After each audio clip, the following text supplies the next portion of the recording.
So what's up? Magandang umaga sa inyong lahat mga kamanok. So once again, this is Linyada ng Mamay and nandito ulit ako upang mag-share at sumagot sa inyong mga katanungan na nilalagay dyan sa comment section. Kaya mga kamanok, hinihiling ko po na kung gusto nyo po at nagugustuhan nyo pa yung aking mga video na ginagawa, huwag niyo po sana kalimutan na mag-subscribe, mag-like, at mag-comment din ng katanungan na gusto nyong malaman tungkol sa pagmamanok. Okay? So lahat po ng katanungan ninyo ay pipilitin natin sagutin base sa aking experience na lalaman at kung hindi ko man po ito alam pa, so meron naman tayong mga kaibigan, meron tayong kaibigan sa farm, may kaibigan tayong veterinaryo, pwede tayo magtanong sa kanila kung kinakailangan. Okay? So kaya mga kamanok, kung gusto niyo po ito, magtanong na po kayo. Nandiyan lang po. Feel free na magsulat, mag-comment sa baba. Okay? So kung nagawa niyo na po yan, simulan na po natin ang ating topic ngayong araw na to. So ang unang katanungan po mga kamanok ay galing kay Absalon Grefaldeo. Ayan. So idol, ilang months ba dapat pakainin na ang manok? Salamat po sa sagot. Okay? Ilang months dapat pakainin na ang manok? Siguro tinatanong nito kailan natin bibigyan sila ng ready mix na pagkain. Okay? Siguro yung mga sisig hindi pa niya sinasabi talagang patukayin parang ano lang yun, mga crumbles lang. Pero para sa akin mga kamanok, nag-i-start na po ako magbigay ng ready mix talaga na patukain ng malalaking pellet ang aking mga alaga 3 months old. Okay? Kamanok, hindi ba masyadong bata pa yon? Hindi po mga kamanok. So, ang akin pong alaga, pina-adapt ko na po kaagad. Paunti-unti, naghahalo na po ako kaagad sa kanilang pagkain ng pailan-ilang pellets. Pinapa-adapt ko na kaagad. Yung Jackie Oats nga, ganun din Nagpapapitik-pitik ako ng 2, 3 o 5 hanggang sa masanay. At nakikita ko yung mga 3 months old na maaga pong nag-change feeding doon sa dry feeding, doon sa grains and pellets, sa Jackie Oats, sila po yung maagang nagmamatured. Yung kanilang katawan na parang katawang sisiw pa lang, pag nabigyan nyo po nung pagkain ng tandang, nabigyan nyo po ng ready mix na may halo ng fermented Jackie Oats, tumitigas kaagad yung kanilang mga buto, maagang nadidevelop. Yung pangangatawan naglilin po kaagad. Yung kanilang mga binte, tumitibay po kaagad. Mas mabilis gumaganda po ang kanilang postura dahil maaga pa lang na ilalagay na natin sila sa cording. Okay? As early as 3 months, naglalagay na po kaagad tayo sa cording para yung mga alaga nating 3 months old, maaga po silang maka-adapt. At nakikita ko pag maaga kayong nag-cording mga kamanok, yung mga manok nagiging early maturing sila. At yun ang kagandahan ng early cording. Kaya mga kamanok, subukan nyo rin po ito. Okay? Be sure nyo lang na wala kayo dyang naka-range na mga brood hen, na mga bull hen. Okay? So, siguraduhin nyo lang. Kasi pag po kayo may naka-range dyan ng mga inahin, lalo na yung mga brood hen, yung medyo matatanda ng mga inahin, baka po lapitan yung inyong mga ikinord na mga bata.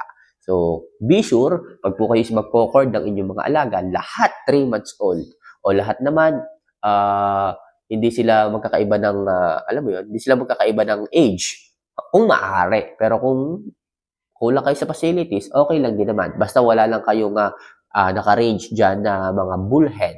Kasi magiging problema nyo yan. Okay, baka mamaya, pagising nyo ng tanghali, kita nyo yung mga alaga nyo, stress na stress. Bakit? Kasi nilapitan pala ng mga inahin. Okay? So, yun po.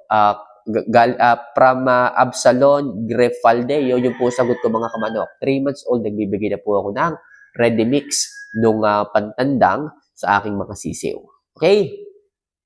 So, next question. Okay? So, galing kay Marjorie Soriano. Ayan. So, idol, mas maganda ba sa manok na mas marami ang Jackie Oats kaysa sa Enerton na ipakain? So, sagot ko po dito ay hindi po.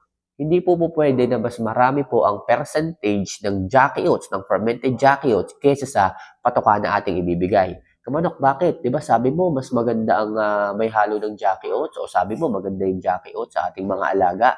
Didamihan na natin. Hindi po. Dito sa mundo, hindi po lahat ng sobra ay nakakatulong. Hindi po lahat ng sobra ay maganda. Yung tamang paggamit lang po, yun po ang mas mabuti. Kaya dapat po nating alamin kung gaano karami ang magandang ihalo lang sa pagkain.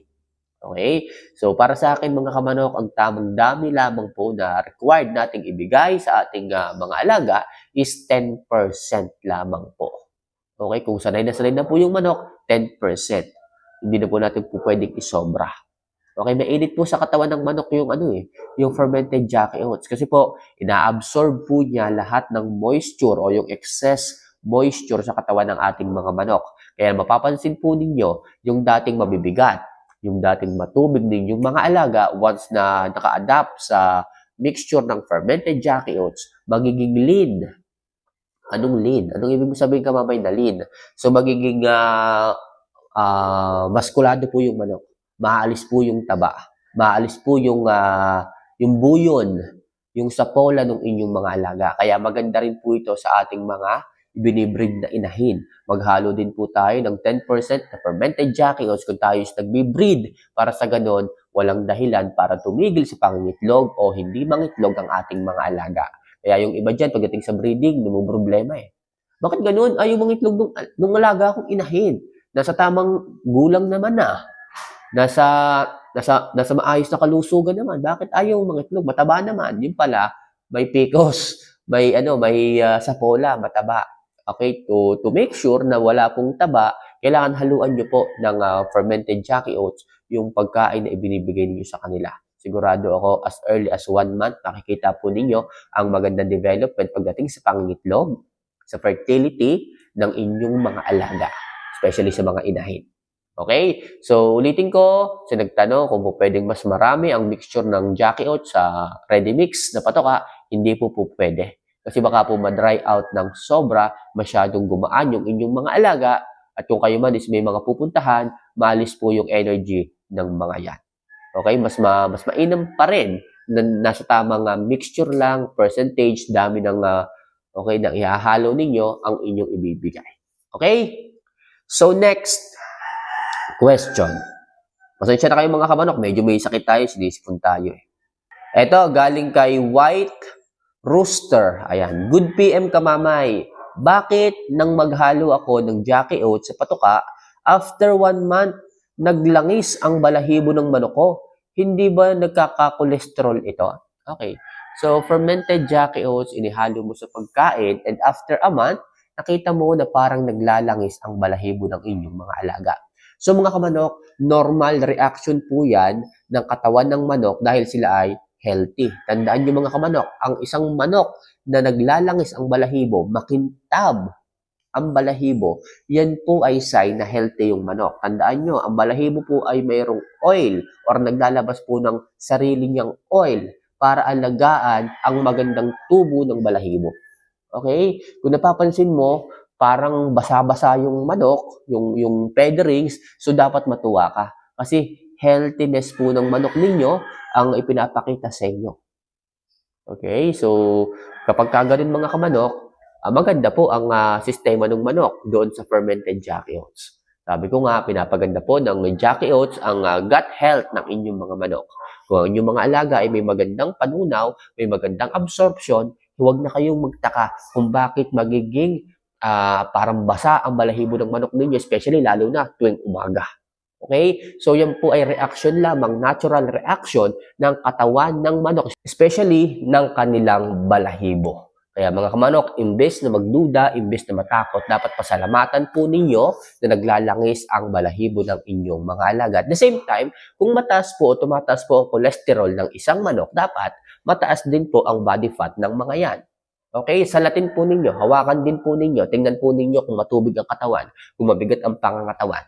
Pero kung hindi naman po at wala po siyang taba, wala po siyang sapola, at the same time, kumikintab ang balahibo, wala kang dapat ipag-alala. So ulitin ko, natural reaction lang po yan ng katawan ng manok, especially pagdating sa balahibo na maganda po ang kanyang absorption, na healthy po siyang manok, na maayos po ang kanyang kinakain. Kumpara po doon sa nagbibigay tayo ng pagkain araw-araw, pero nakikita nyo, mas nadadry up ang katawan, mas nadadry up ang balahibo. Yun po ang kulang sa vitamins. Ibig sabihin, yun po ang kulang sa magandang absorption. Kasi hindi po nabibigyan ng tuon yung mga balahibo.